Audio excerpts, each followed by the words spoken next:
was sitting there and I was thinking, okay, so obviously I'm like concluding everything through the week too, and I was trying out my products, obviously on top of all this other stuff, trying to just do my thing, what I would normally do out and about, and just being comfortable with being myself.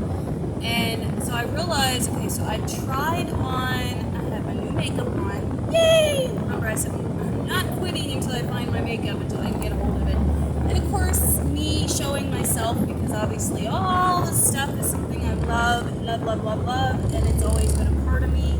So this whole time I've been doing all that, but I finally found something that I'm used to. And I'm like, oh, remember I said, oh, I'm going to try it out. When I go out to do an Abigail's adventure, I'm going to try it. So, see if I sweat it off or not. So I found, what was my photo, the photo finish from Revlon, which I generally love. Have I wore it out in the Florida heat? No. This will be the first time trying that out. Because I have not. I was up north when I fell in love with it, so it wasn't as hot. And then during the summertime, I really didn't wear. I wore my base and certain makeup and stuff, but I didn't wear it as much as I do wear it. But I didn't have to wear. I guess it depends on the color and the coverage, because I was actually laying in the tanning bed a lot when I was up north. Because of me leaving here, I had lost my tan. And obviously life changes, and I just had more time to lay in the tanning bed. And I had to stay in the, have UVs because it is so cold and depressing up north. It stays cold for a long time. So being someone who was used to Florida and the Florida sunshine and all that good stuff, I had to have my UVs, but being someone who battled cancer and cannot handle certain amounts of UVs, it started bothering me. So it was really a big difference. Just something I noticed, like it's just a big difference from here to there. Now I did live down here for a while, for at least 15 years. But I was here for a year, and that's when I was carrying my twin girls. We came down to a really good hospital down here, which we have up there, obviously, but we just happened to have some work that we had to do down here, so we were down here for a year, almost a year, and I ended up having my girls down here. Well, for whatever reason, I guess with the global warming and stuff, the heat was horrible. Like that summer was like a really bad summer here. It was actually freaky because somebody who's from here, I mean, obviously I've seen a lot of the bad weather here, a lot of the heat, but I wasn't used to it because I'd been up north for a while, and I thought I was going to die. Like, obviously I'm fat, carrying two babies in my stomach. I was burning up. I had no AC. No AC. Now I know I whine a lot, but let me tell you, this is the first vehicle that I've owned that has AC in it, okay? My entire existing, other than one vehicle, of owning my own vehicle. So if you call me a crybaby, I'll come at you, okay?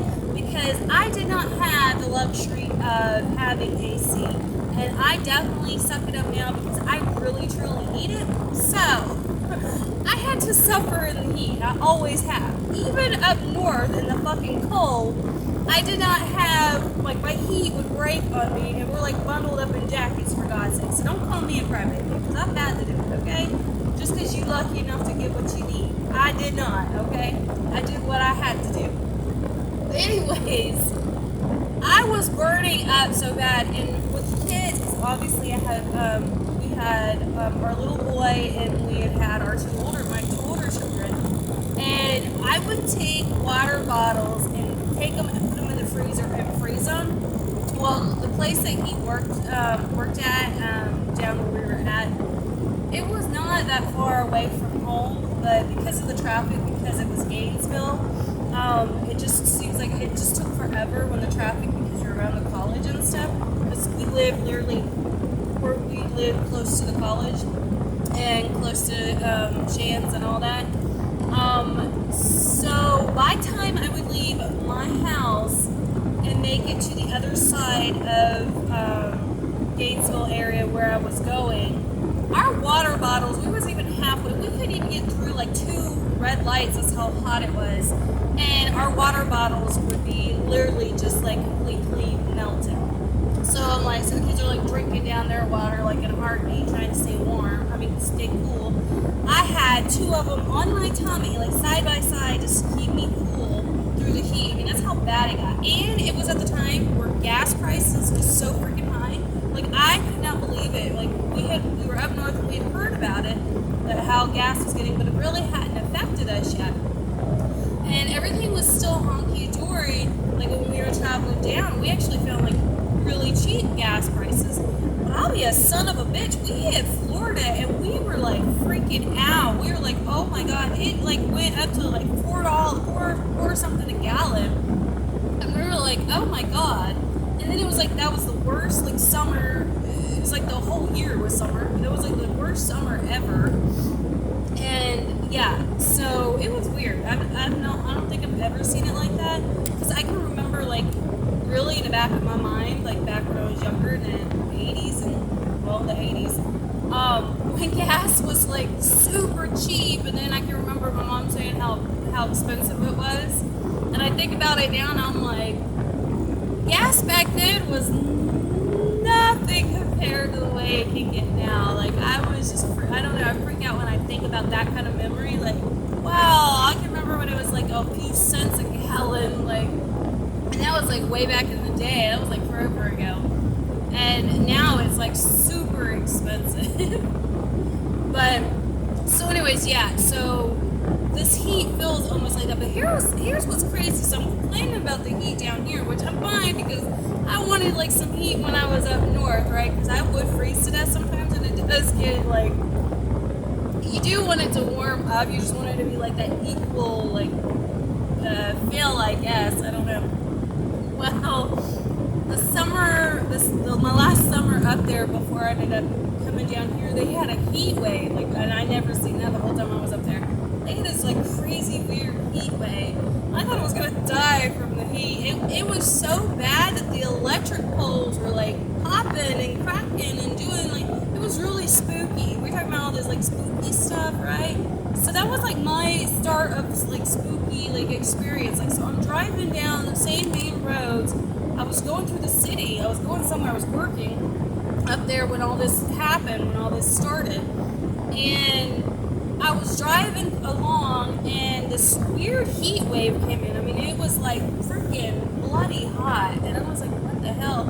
And I had no AC in my car. My car started overheating. The storm light came through, spookier than hell, and the power lines on the road started popping. And they had like this little like tornado thing or whatever, which they have warning, like these warning signs, these warning sirens that go off up north over the tornadoes and stuff. So there where I was at, I started hearing the sirens and I started seeing this weather, but there was like nothing, like literally nothing I could do. Like, it was the spookiest thing I've ever seen in my life. And so, yeah, so the power lines are like popping around me. I'm freaking out. I'm feeling completely like, I swear to God, I felt like I was in like, I don't know, like a scary movie. Like, I was just like paralyzed. Like, I'm like, what in God's creation is going on? And so there was just like one of the like storms up there. Okay, I was like, oh my God, like what the hell? So, anyways, but the heat was like tremendous. My car, like no lie, like it boiled. It just started boiling because it's like the temperature just rose. Like just in a matter of minutes. It was the strangest thing ever, and it just like rose, and my car literally like just started boiling. And I'm sitting there and I'm like praying over my car, like, oh my God, what am I gonna do? And I was literally driving, like going in parts of the city because you have to take like certain roads to get around to like back to our area. So it was one like streets that I knew well, but it's not somewhere you want to break down being by yourself. And I was like freaking out because I thought I was gonna break down. I had to stop, try to get water. I'm sitting there praying my butt off. I could not contact anybody. So I'm like, what am I gonna do? Like, I did not know what I was going to do. I don't even know how I managed to make it out. I swear to God, I don't. Like, it was crazy. I don't know how I made it out of that. It was the weirdest storm, and it went on for a while, like off and on. Like, we have all this stuff going on now. Well, that's what was going on then. It's not something new. It's just now published. I guess you can say. It started around that time, anyways.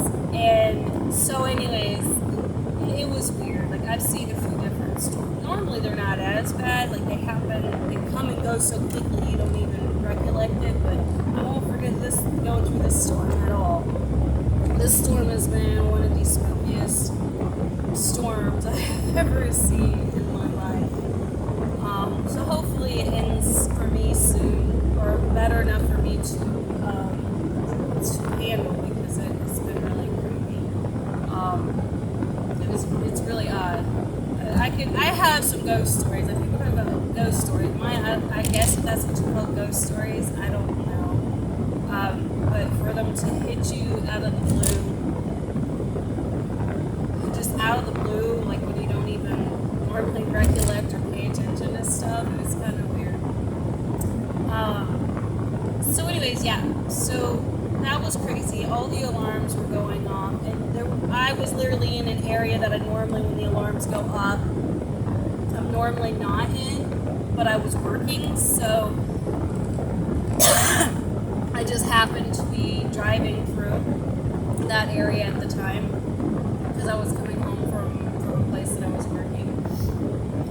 When you're in home health and stuff, obviously you travel and stuff, so I was traveling through other towns. Actually, I would have been in, but I just happened to be in at the time. Anyways, it's a long story. But, so, when the alarms go off and you can't take shelter, what are you going to do? And then obviously you're like sitting there and you're like freaking out. That's just like when storms come and you're sitting in, like the last storm for me, and I said, that's it, I'm done. I came down here.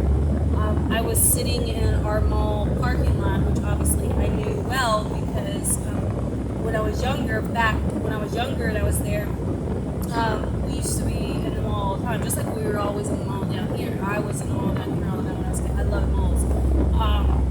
Well, my husband, he's not my husband anymore, but my children's father, we always would take the kids to the mall, we'd be in the mall, whatever, and the storm had came. Of course, things change in life, and we got tired of going to the mall, but yeah. So I'm sitting there at the mall, in the parking lot, all by myself. I was going through some tough time, and the alarms went off for the storm. And this time, when they went off, something different about the spooky storm captured me, and like really freaked me out, because I was by myself and I heard like the storm coming in, and I really can't get into detail, I guess, because I was sounding crazy, but it was the oddest thing I'd ever seen in my life. It was so weird, and I know a lot of people are talking about these different things now because I've been catching it, and I'm like, yeah, I know exactly what they're talking about, like things they've been hearing, or certain things, and like, well, like, I would have thought that something like that for me would have been beautiful sounding, being someone who grew up as a church person. So at one point, in a point of what I heard, to me was beautiful, but then I started getting spooked on top of the storm coming in and being by myself, and the alarms were like severe. So more severe, there was something going on with it. So it was hard to take honor, to stand in honor and be spooked at the same time, while a storm was going on, and being by yourself and not knowing what to do when you're alone in a place completely by yourself. But with that said, it's I can't even explain it. So anyways, yeah, so we'll talk more about the storms later, and I will see you guys in